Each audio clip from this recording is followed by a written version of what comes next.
Welcome to today's explainer. Okay, so we're tackling a topic today that, let's be honest, usually feels pretty dry. Yep, plumbing maintenance. But we are going to flip it on its head and turn it into this highly strategic, totally empowering risk management playbook. Look, if you manage properties, you already know budgets are tight, they're unpredictable. But by the end of this session, you are going to walk away with a rock-solid framework to take complete, absolute control over your drain and sewer line expenses. Out of sight, out of mind. Only until they fail. Man, doesn't that just perfectly capture the terrifying reality of underground drains? It's human nature, right? We just kind of ignore what we can't see. But in property management, playing that game is like playing with fire. We've all been there, or at least lived in fear of it. The absolute 2 a.m. nightmare of a massive pipe failure. Raw sewage backing up into a bathtub, the phones literally ringing off the hook with angry tenants, and then boom, a massive emergency plumbing bill drops that totally torpedoes your quarterly budget. It is the ultimate stress test, and honestly, it's exactly what we want to avoid today. Okay, let's dive into this. Here is our step-by-step playbook for today. 1. Out of sight until failure. 2. Set your property's baseline. 3. Define the annual scope. 4. Budget for the unknowns. And finally, 5. Measure, refine, and improve. Section 1. Out of sight until failure. The massive cost of reactive plumbing. So let's establish exactly what a real solution looks like here. Annual drain maintenance is basically a mix of proactive inspection and cleaning. This 1-2 punch drastically reduces the risk of sudden blockages, slow drains, and that wildly disruptive, incredibly expensive repair work that always happens when things get neglected. But here's the absolute critical piece. Proactive budgeting isn't just about Googling a vendor and picking one at random. No way.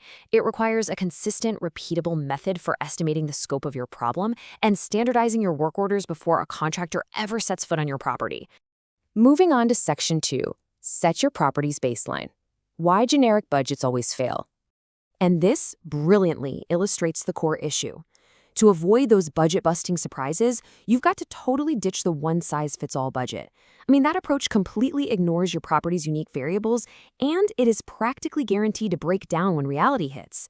What you actually need is a property-specific baseline, something that actively accounts for building age, plumbing materials, floor plan complexity, resident behavior, and tenant turnover.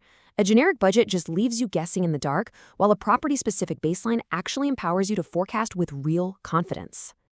To make this a bit more concrete, let's look at some real-world realities. Obviously, older buildings with aging, deteriorating piping are naturally going to need way more frequent cleanings. You might even need high-resolution camera inspections right out of the gate just to establish what your baseline condition actually is. On the flip side, high-occupancy sites, multifamily units, mixed-use buildings, places with big common area kitchens, these generate a massive amount of extra debris and a super heavy grease load. You just cannot budget for these two totally different property profiles using the exact same numbers. Section 3. Define the annual scope. Stop inflated vendor bids. So the crucial point here is you have to define what annual drain maintenance actually means for your specific building before you ever request a quote. You want to explicitly outline targeted inspections, like camera verification of key pipe runs. You got to specify the exact cleaning services required. Are we doing hydrojetting or mechanical cleaning? Plus, mandate basic documentation and reporting for your own maintenance records and require professional follow-up recommendations if any issues are found. Getting all of this in writing, that is exactly how you stop vendors from taking advantage of a vague request.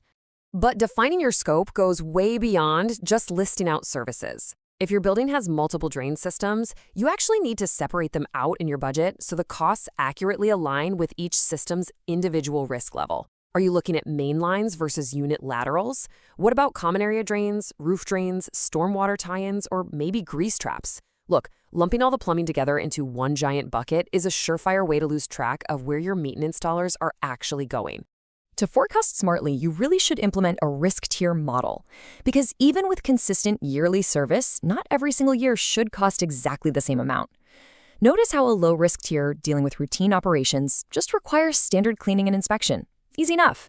But if you start seeing medium-risk indicators, like slow drain reports after routine events or repeated odor complaints, you need to trigger more aggressive cleaning schedules.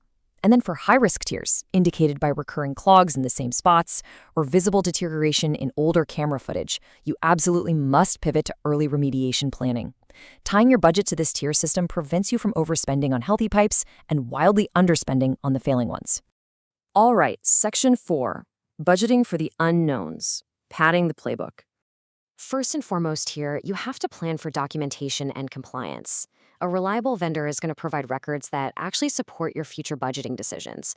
So ensure you have specific line items for inspection reports, photo and video documentation, and whatever compliance paperwork your local jurisdiction expects. On top of that, you absolutely must budget for change orders, because once crews are down there in the dark, well, nature loves to reveal her surprises.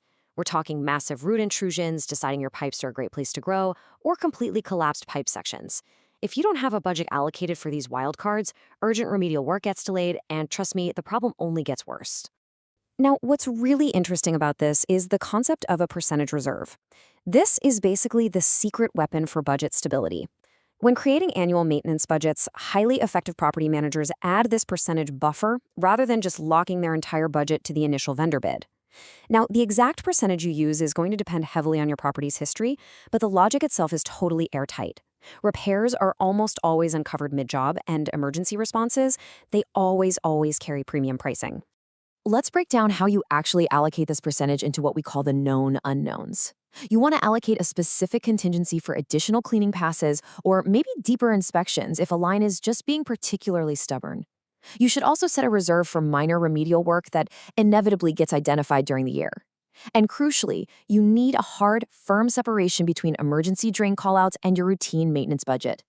This specific line item approach acts as a total shield. It protects your carefully crafted annual plan from being completely derailed by a single, unexpected plumbing disaster. But budgeting isn't just about staring at a spreadsheet. It is about real-life operational impacts. Drain work often requires temporary access to plumbing areas and maybe limited usage of certain fixtures. You've got to budget your team's time for scheduling around peak occupancy, communicating with residents, and any cleanup or restoration needed after the work is actually done. Proactive communication is a massive cost saver here. When residents know exactly what to expect, fewer people are going to call the office to complain, and the whole project just runs with far fewer interruptions. And finally, Section 5, Measure, Refine, and Improve. Creating the feedback loop. Let's move on and see how this builds, because this continuous cycle of improvement is really what separates good managers from great ones. Step 1, measure outcomes. Ask yourself, did emergency callouts actually drop after the maintenance? Step 2, track requests. You must log the number and type of drain-related service calls over time to spot any emerging patterns. And Step 3, refine next year's scope. Take all that track data and use it to adjust your vendor quotes for the following year. Over multiple cycles, this isn't just a one-off task. It becomes this highly refined feedback loop where your property's exact risk profile gets clearer and way easier to manage every single year. I want to conclude with this final, somewhat provocative thought to leave you pondering. Are you actively budgeting for maintenance, or are you just sitting around waiting for failure? Really keep that question front of mind the next time you sit down to review your property expenses. Because ultimately, annual drain maintenance is far more than just plumbing. It is a highly strategic, incredibly powerful risk management strategy. It's going to save you time, it's going to save you money, and most importantly, it's going to save you from those 2 a.m. nightmare phone calls. Thank you so much for tuning into this explainer. Stay focused, and as always, keep learning.